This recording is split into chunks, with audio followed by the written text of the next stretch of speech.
Purple Eagles Weekly is brought to you by Ad Pro Sports Elite Team Gear, Wendy's Old Fashioned Hamburgers, Steve Baldo Ford in Niagara Falls, Crown Plaza Hotel Niagara Falls, the official hotel of Niagara Athletics, and by Pepsi.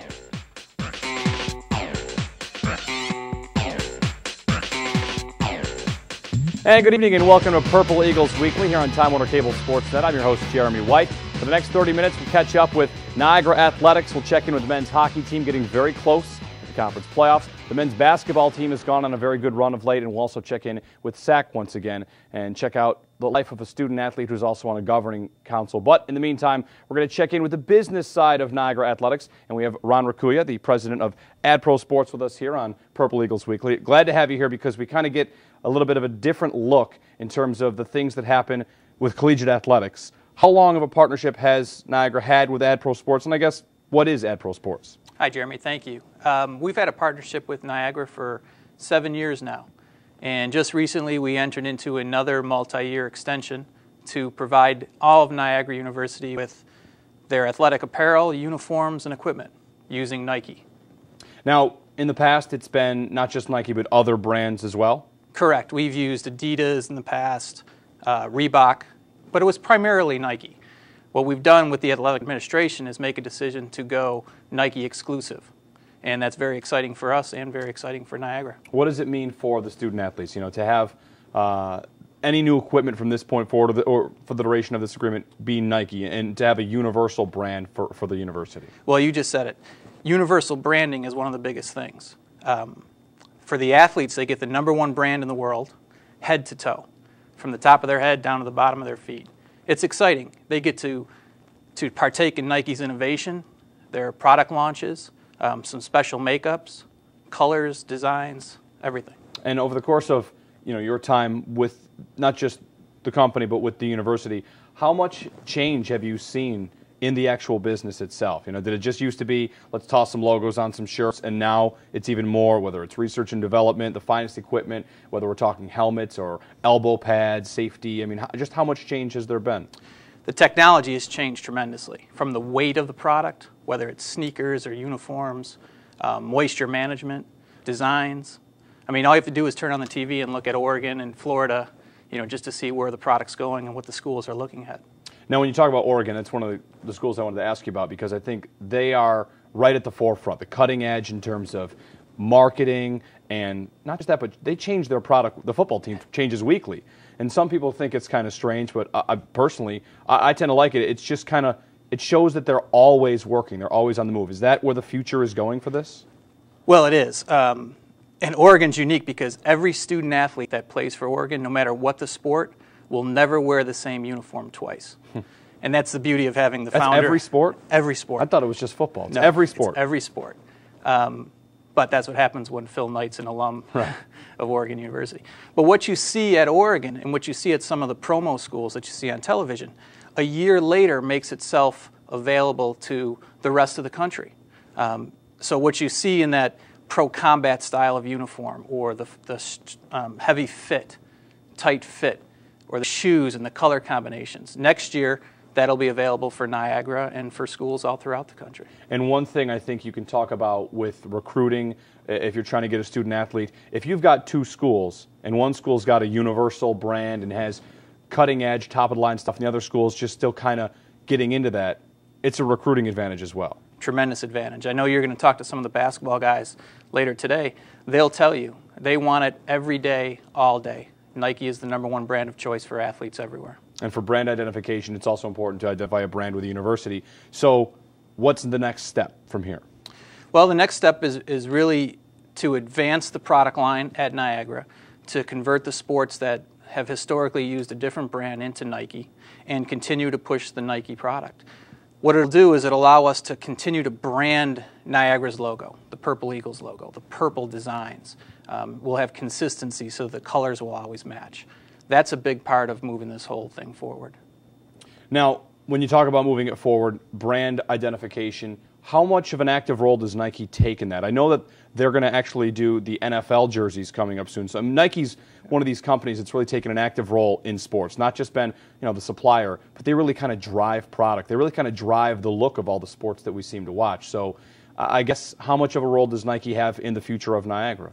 They have a big role. Every year, well, really 3 times a year, in fall season, winter season, and spring season, Nike will have product rollouts. And they'll talk to dealers like us, team dealers, where we'll tell them what our clients' needs are, what their color combinations are, and they will continue to add those to the line. So they look at Niagara and say, what does Niagara need? Do we have enough purple? Are we trimming it out in gray or white or black?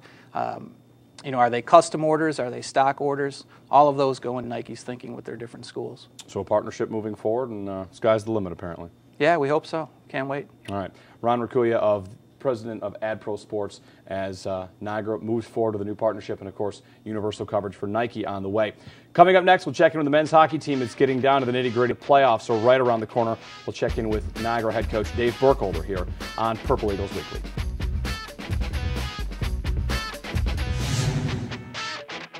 The Meet the Coach segment is brought to you by the Crown Plaza, Niagara Falls, the place to meet. Back here on Purple Eagles Weekly on Time Warner Cable Sportsnet, and one more week left in the regular season for the men's hockey team. We have men's hockey coach Dave Burkholder here on Purple Eagles Weekly, a regular guest of this show. A regular guest. But one more week in the regular season. Before we get to that, this last weekend, a game against Canisius. You guys split a pair of games. Thursday, you took the game at their house. Saturday, a win for the Golden Griffins at Niagara. And I think it's safe to say the rivalry is very healthy. I would say that is very safe to say, especially the end of Saturday's game. But, looking back, I thought Thursday we played a really good road game. It wasn't the best college hockey game. I thought both teams looked tired. They had played RIT Sunday. We traveled home from Air Force. You lived through that. That's not an easy trip. And to have to come back on Thursday, I thought both teams looked tired. But we were the better team Thursday, clearly. And then they came into our rink on Saturday and beat us. I mean, they outworked us. Their power play was better than ours. Their goaltending was better than ours, and they got a really big road win for them. And it remains to be seen what matchups will happen in the first round of the playoffs. But Canisius is a team that heading into the weekend, it would have been U2. And by the end of this coming weekend, it could be Niagara-Canisius once again. Could be again. Now, wouldn't that be swell? It looks we're going to be home. The first round of the playoffs is going to be Saturday, March 5th, and that's a one-game showdown. And it looks as if it'll be either Mercyhurst at Niagara or Canisius at Niagara. So that's a one game to advance to the next round. All right, well, I won't put you on the spot and ask you who you'd rather play because everyone asks coaches that and they always say they don't know. But this weekend, a big 2 games against RIT. Not just because your seeding is yet to be determined, but because it's the second and third meeting with the Tigers this year. You beat them once. So if this is the class of the league, it's a really good chance to see just how good you guys are. Absolutely. And to the story from last year, RIT making the Frozen Four and then coming back with all the pressure and the target on them as the best team in the league, and they clinched the regular season title with 2 weeks to go. They are the best team in the league. They've only lost once on their home ice at the Frank Ritter Arena on campus. So it's a big test for us. They've got a goalie that hasn't lost. He's the only goalie in the country that doesn't have a loss yet. But we've never lost him since they've turned full Division I. So there's so much at stake, and their rink's going to be sold out. We're hoping that we're going to get a great crowd. Fans should get their tickets early because RIT always brings a bunch of bus loads and brings their band. So it's a great weekend to end the regular season. And that'll be Saturday night at Dwyer against RIT. So what was it the first time? Because if it's a team that has been very good inside the conference, Atlantic Hockey, they win the regular season title with 2 weeks left. How did you beat them the first time? Boy, Paul Zanette had a great game. Paul had a hat trick. We scored 2 power play goals. We had a shorthanded goal. We were very, very physical. I think there's really no magic to it. I just think we were the hardest working team that night. And more times than not, in college athletics, especially ice hockey, that's usually the formula for success, and we just outworked them.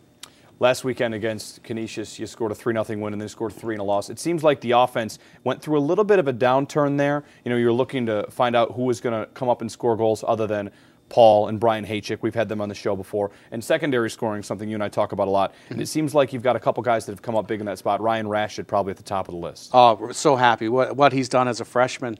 We found a spot for him on our top power play. We moved him. Now he's a right winger, and we moved him to the point on the power play, and he's really excelled there. And like you say, he's had a few power play goals the last few games, and is getting a lot of assists. But you know, Scott Arnold, who had 12 at the semester break, finally he's gotten 2 in his last 2 weekends. He's up to 14 as a freshman, which is a great season. So, and David Ross has been chipping in. So, you know, Ryan Murphy had a great weekend, had 2 helpers on Saturday. So, you know, we need, obviously our top guys are our top guys, and they need to stay hot if we're going to go on a long playoff run. But like you say, we're going to need these other guys to chip in as well, and they have been. And as you get close to the end of the regular season and the playoffs, you know, I start to think about your seniors. You know, at some point, it has to enter their minds, college careers coming to an end. Is it at this point? Do they still wait? Do they try not to think about it? And what role do you play in that to try and keep them focused on this week right here? Don't think about the end of a college career. You've got to think about this game this week. Yeah, that it's really tough. It's tough for seniors, and you know, sometimes behind closed door, coaches will refer to it as senioritis. Kids can have a great senior year. It can go bad for them because you start thinking of the consequences. Who's watching? Am I going to be a pro? Things are winding down. What if? And you know, instead, so we've tried to really just keep this team focused, our senior class focused, more about the team, more about Niagara University hockey than, you know, what's going to happen with myself or my career. And we have a really mature senior class. The sky's the limit for these guys, and certainly, you know, we're going to ride them these next couple of weeks. On to the class that you have a lot of time left with, the freshmen. You mentioned Scott Arnold and Ryan Rashid. Have you been surprised with just how much of a contribution you've gotten from that class? Yes and no. I mean, it's a big jump. These guys are junior tested. They're older kids, older student athletes coming into college. That's the difference between hockey and other sports is there aren't any true freshmen in ice hockey. So our guys are older, junior tested, you know, USHL. They come from good leagues, but sometimes the transition from junior hockey to Division I isn't seamless. But our class has been fantastic, and Patrick Diviak is going to be, we see him as a 100-point career guy. Rashid, the same thing, Arnold, and we've had some freshmen D play outstanding. So, you know, my hat's off to Greg Gardner and Timmy Madsen, who's my recruiting coordinator. They've done a great job putting this team together. And one thing, just a quick note, heading to the playoffs, you know, there have been wins and losses over the course of the season. You guys are obviously in one of the top few spots in the conference. It's been a good year. I want to make note going to the playoffs to never count out your team, because even on Saturday against Canisius, down 4-0, that game wasn't over late. It's been one of the things I think is a testament to your team this year, is even in games where it doesn't go well at the start, there's no quit. There have been several games, handful of games, where games that look over aren't over. I agree, and I think that's a sign of a good team. You know, never quit. We've had some bad starts, and there's, you know, a lot of reasons for that.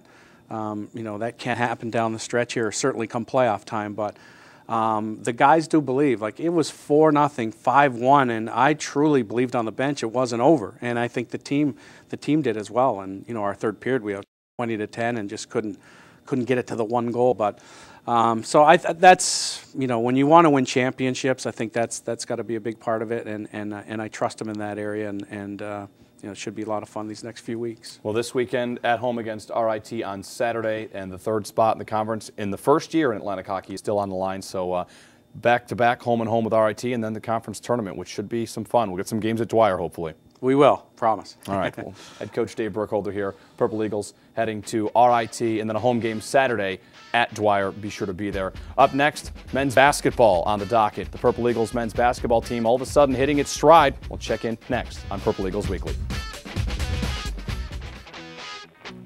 Back on Purple Eagles Weekly here on Time Warner Cable Sportsnet. We'll check in with the men's basketball team. We have 2 freshman guards, Malcolm Lemmons and Marvin Jordan. So, all right, 4 out of 5 wins. Things all of a sudden starting to turn a little bit for the Purple Eagles. So, Marvin, I'll ask you first. What's been different in the last 4 or 5 games that you guys have started to pick up some wins? I think it's just the overall commitment from all my teammates. We've really picked it up in practice, and we've really been picking each other up and encouraging each other to do better. And we've been letting each other know that we're here for each other.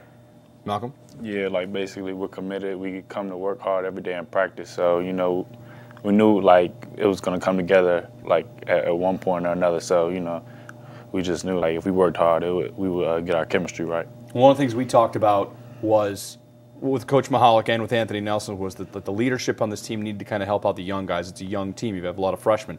Have you noticed just how much effort Anthony Nelson, for one, is putting into your class, the freshman class? Yeah, and it makes us work a lot harder than we worked when we first came. He's an awesome leader, and he leads us by example on and off the court, and we look up to him a lot. And definitely, like, we follow his lead on everything he do, like everything he does. And Coach Mahalik definitely, like, he's also our leader. So, you know, anything they tell us, we just listen and we try to follow them. What was the Canisius game like? First time you guys had played Canisius, it's a big-time rivalry game. The finish, the game, you got the win, the whole package. So what was it like your first Niagara-Canisius game at the Gallagher Center? I never knew that many people could be in the building at one time. It looked like everyone was standing up the whole game. And it was real fun and exciting to be on the court and to be playing in front of those fans. Yeah, it was a great atmosphere. It was wild. You know, we love the support from the fans, and, you know, the crowd was crazy. So anytime we can get a crowd like that and play hard and just get the W. Craziest finish you've been a part of? Yes. Yeah, up there? So, yeah. Did you guys know right away? Because if for anyone that didn't see, there was a goaltending call at the buzzer that ended the game. So we've got the highlight, actually, with 0.4 seconds left, the goaltending call. Did you know right away that was goaltending and that was going to be a win for you guys? Yeah, I did. I saw the shot going in also. So I knew if he didn't make it, we'd go in overtime. But I saw him jump up and block it kind of late. So I kind of looked at the ref, and he gave me the signal that it was good. So it was just like, wow, he really goaltended the shot. Yeah. And the place went crazy. Yeah. Yes. All right. Wow. How about your relationship as teammates? You guys are roommates at Niagara. Yeah. Any secrets you want to expose? I mean, you know, when you guys are on your way to practice, who sleeps in? I mean, pretty much on time for everything. We keep each other focused, and we make sure we get into class on time, things like that. So you spend time together as roommates, as teammates, classes together. When you guys go on the road, is it nice to actually, because you mix up roommates from time to time on the road, to get away from each other? You get sick of each other? I mean, it's cool. You know, we get along all the time, so we really don't butt heads, so I don't mind being with them. I'm comfortable with all my teammates, so it doesn't really matter who I'm around at times. Any sort of quirky habits or superstitions, game day habits? I mean, athletes tend to be creatures of habit, guys that'll do the same thing for each and every game. Well, for myself, I tend to eat popsicles a lot, and I eat popsicles before the game. It's just something I've always done, and I continue to do here. I don't know if that's good or bad way. Just popsicles? Just any kind in particular? I have a favorite color, red, but not any particular kind. All right. Is the fridge in the dorm, is it stocked with popsicles, or is it just at the game? It is. It's like 40 in there right now. I don't really have any superstitions. I just try to go out there and play. So just to make sure the popsicles are stocked in the fridge. Yeah, for Marvin. All right. All right, guys. Well, Marvin, Jordan, Malcolm Lemmons here on Purple Eagles Weekly. Two freshmen helping lead the Purple Eagles on a little bit of a run here late in the season, and 2 games left coming up in the season. Both at the Gallagher Center coming up this weekend. Thanks, guys. Best of luck to finish out the season. Up next, we'll check in with a special student who's doing the athletics, student, and leadership thing all in one. It's next on Purple Eagles Weekly. Back on Purple Eagles Weekly here on Time Warner Cable Sports Net, and checking in with women's soccer and also with the Student Athlete Advisory Committee and with Laura Komodo from the women's soccer team, a junior midfielder who you've been battling an injury. Yes. So you're still a soccer player, but you haven't been able to be one for a while. No, not since September. I tore my ACL the second week in September, and so I've just been riding the pine basically for the rest of the season.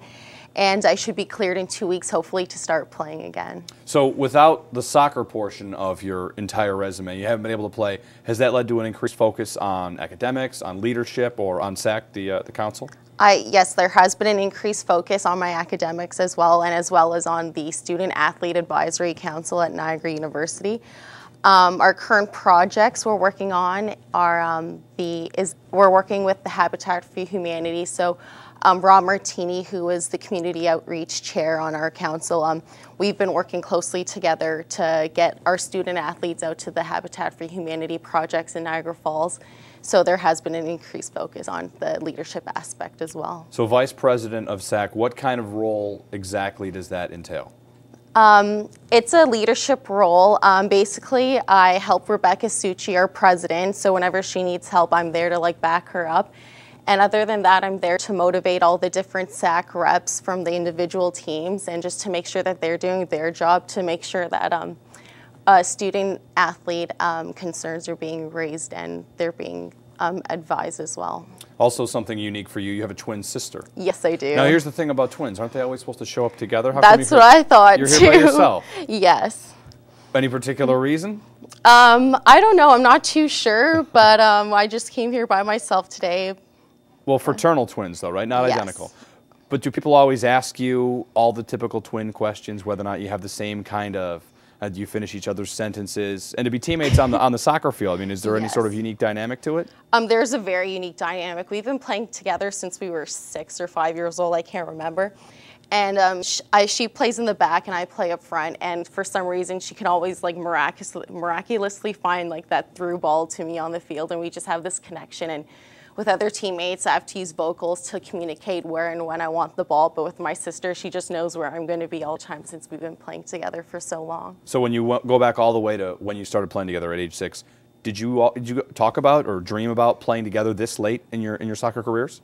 Not really. Like in high school, when we both decided we wanted to accomplish like soccer scholarships, like we thought it'd be good to go to the same school because it'd be easier, but like again, like we didn't really care if we ended up at the same school, but in retrospect now, like 3 years later, I think it's good that we ended up at the same school. Well, best of luck getting cleared. Her ACL is okay, right? Oh, it's perfect, okay. yes. None of those sympathetic injuries were you? No. Okay. Well, good. Well, best of luck with the continued rehab, and you're getting cleared soon, and we'll see you back on the field. Thank you. All right, Laura Komodo, one of a junior midfielder with the Niagara women's soccer team. Thanks again to all our guests. I want to thank Dave Burkholder of the men's hockey team, Marvin Jordan, Malcolm Lemmons as well, and of course Ed Pro Sports for their continued relationship with the Purple Eagles. Big weekend at Dwyer Arena, Saturday against RIT, the top team in Atlantic hockey. Be there. The Tigers travel well, and the Purple Eagles need your support. And of course at the Gallagher Center, the men's basketball team, a pair of games. Check it out at purpleeagles.com. Good night, everyone. That's all on Niagara Athletics here on Purple Eagles Weekly.